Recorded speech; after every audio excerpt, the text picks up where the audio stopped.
El 22 de noviembre de 1963, a las 12:30 del mediodía, en las calles de Dallas, Texas, el presidente de los Estados Unidos, John Fitzgerald Kennedy, fue asesinado a tiros mientras viajaba en una caravana descubierta.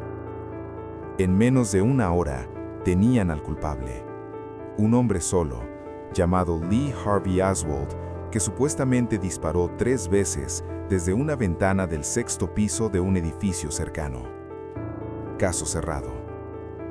2 días después, antes de que Oswald pudiera hablar con ningún abogado ni declarar ante ningún tribunal, un hombre llamado Jack Ruby se metió entre los policías y le disparó en el estómago frente a las cámaras de televisión. Oswald murió pocas horas después. El hombre que supuestamente sabía la verdad sobre el asesinato del presidente más poderoso del mundo fue silenciado antes de decir una sola palabra. La investigación oficial duró menos de un año. Concluyó que Oswald actuó solo, que no hubo conspiración, que todo había sido el acto de un hombre perturbado. Y luego guardaron los documentos. Miles de páginas de informes, testimonios, fotografías e investigaciones. Los clasificaron como secreto de Estado. Durante 60 años, esos archivos estuvieron cerrados. Cuando finalmente los abrieron, y esto es real, esto ocurrió, lo que encontraron dentro dejó a los investigadores sin palabras. Hoy te cuento lo que hay en esas páginas, lo que el gobierno tardó 6 décadas en mostrar, y las preguntas que, después de todo ese tiempo, siguen sin tener respuesta. Lo primero que hay que entender sobre el asesinato de Kennedy es algo que lo hace único en la historia.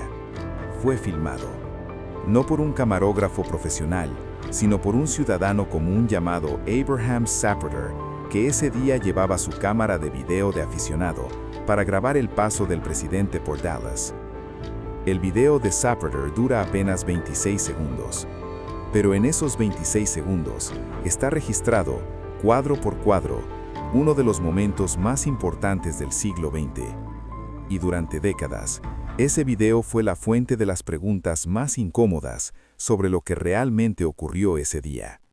La versión oficial dice lo siguiente: Lee Harvey Oswald, un ex soldado con simpatías hacia Cuba y la Unión Soviética, disparó 3 tiros desde el 6º piso del edificio donde trabajaba, el almacén de libros escolares de Texas, que estaba justo en la ruta de la caravana.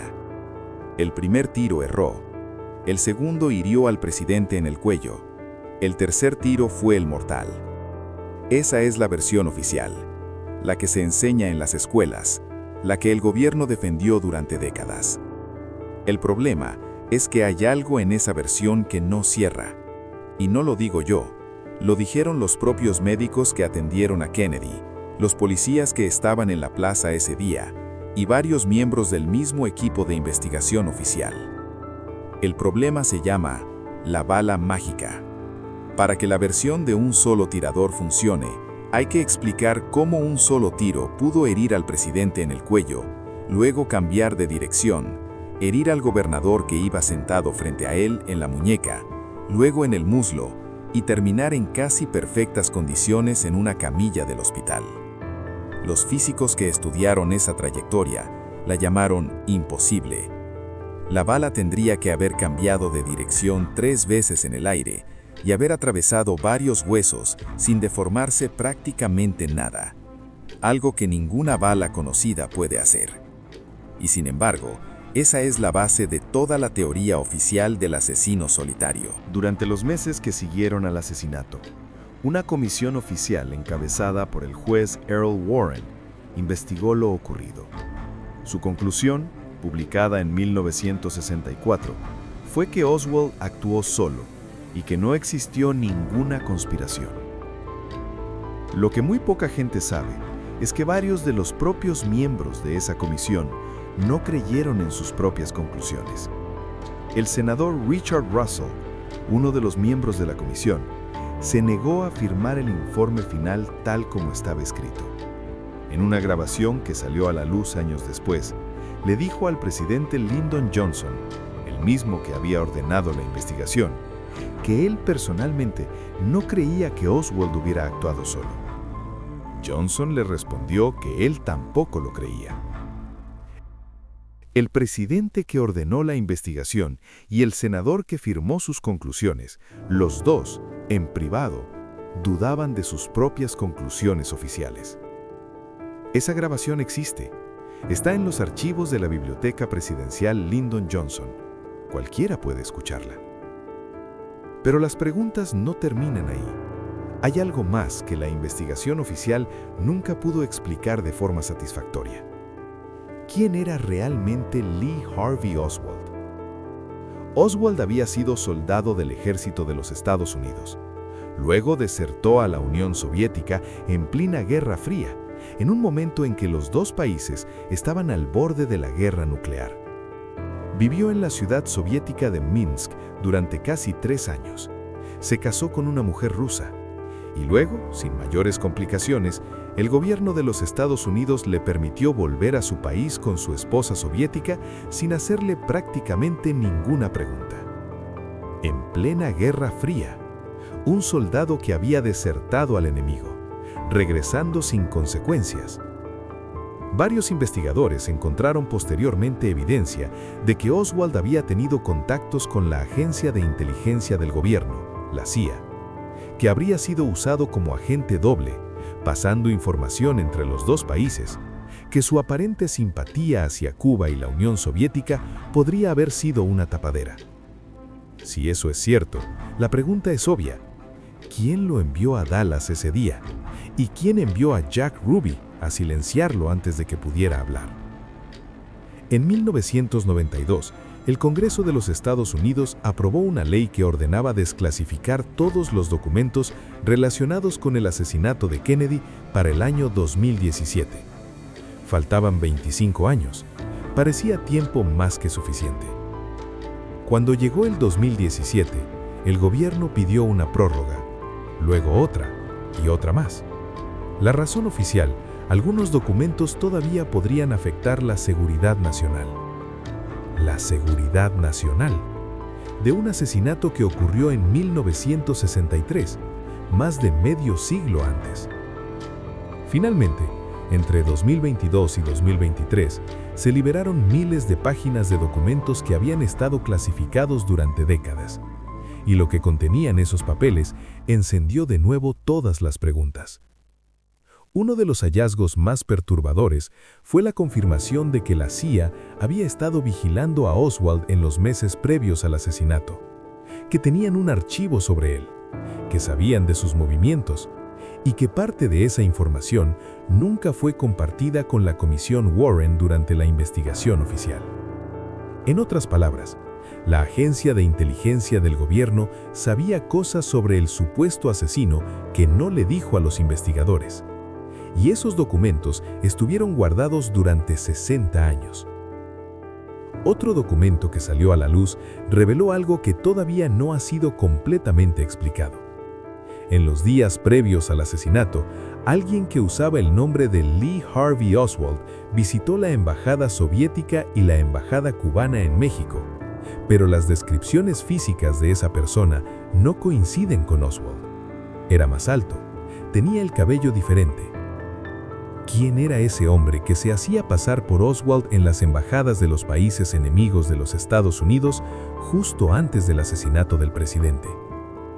Ese documento existía desde 1963, estuvo guardado durante décadas y hasta hoy no tiene una respuesta oficial. Pero quizá el documento más impactante de todos fue uno que reveló que el propio director de la CIA en ese momento, John McCone, había retenido información clave de los investigadores del asesinato, que había habido, según las palabras del documento, una falla en compartir información que era directamente relevante. El director de la CIA, ocultando información sobre el asesinato del presidente de los Estados Unidos. Eso no lo digo yo, eso lo dice un documento oficial del gobierno de los Estados Unidos desclasificado en 2022. Esta es la pregunta que los investigadores llevan más de 6 décadas tratando de responder. Y la respuesta incómoda es que había varios grupos con razones muy concretas para querer que Kennedy desapareciera. Empecemos por el más obvio, la mafia. Kennedy y su hermano Robert, que era el fiscal general del país, habían lanzado una guerra abierta contra el crimen organizado. Estaban investigando y procesando a los jefes mafiosos más poderosos de los Estados Unidos. Varios de esos jefes tenían conexiones documentadas con Jack Ruby, el hombre que mató a Oswald. Ruby era conocido en los círculos del crimen organizado de Dallas. Había trabajado para ellos. Luego está la CIA. Kennedy había sido humillado por una operación fallida en Cuba, el intento de invasión conocido como Bahía de Cochinos, que había sido planificada por la agencia antes de que él llegara a la presidencia. Cuando la operación fracasó, Kennedy echó al director de la CIA y dejó claro que quería reducir el poder de la agencia.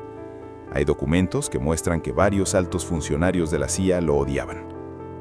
Están también los llamados halcones militares. Kennedy había heredado una situación explosiva con Cuba y la Unión Soviética. En octubre de 1962, durante la crisis de los misiles cubanos, los altos mandos militares le presionaron para lanzar un ataque. Kennedy se negó y negoció una salida diplomática. Varios generales nunca le perdonaron esa decisión. Creían que había desperdiciado la oportunidad de destruir a los soviéticos. Y finalmente está el sucesor. Lyndon Johnson, el vicepresidente que se convirtió en presidente tras la muerte de Kennedy, tenía sus propios problemas. Estaba siendo investigado por escándalos de corrupción que amenazaban con hundirlo políticamente. Con Kennedy vivo, su carrera probablemente habría terminado. Con Kennedy muerto, se convirtió en presidente de los Estados Unidos. Eso no significa que ninguno de ellos lo haya hecho. Significa que cualquiera de ellos podría haberlo hecho, y que la investigación oficial nunca descartó seriamente ninguna de esas posibilidades. Han pasado más de 60 años. El presidente que murió ese día en Dallas sigue siendo uno de los más recordados y queridos en la historia de los Estados Unidos. Y en América Latina, donde Kennedy es visto como el presidente norteamericano que más respetó la dignidad de los pueblos de la región, su nombre todavía genera un sentimiento especial. Los archivos siguen abriéndose. Todavía quedan documentos clasificados. El gobierno sigue pidiendo prórrogas. La pregunta que queda después de todo lo que hemos visto hoy no es si hubo conspiración. La pregunta es ¿por qué? Si realmente fue un hombre solo quien apretó el gatillo, el gobierno de los Estados Unidos tardó 60 años en mostrar los documentos. ¿Por qué un director de la CIA ocultó información a los investigadores? ¿Por qué el hombre acusado del crimen fue silenciado antes de declarar? Las respuestas siguen incompletas, pero las preguntas, esas, están mejor fundamentadas que nunca. Si esta historia te generó esa sensación de que hay algo más detrás de lo que nos cuentan, suscríbete al canal y activa la campanita. Cada semana traemos una historia que alguien preferiría que no supieras. Comparte este video con alguien a quien le guste la historia real, la que no aparece en los libros de texto. Y cuéntame en los comentarios, ¿crees que Oswald actuó solo o hay algo más detrás de la muerte de Kennedy? Me encanta leer lo que piensan. Nos vemos en la próxima historia.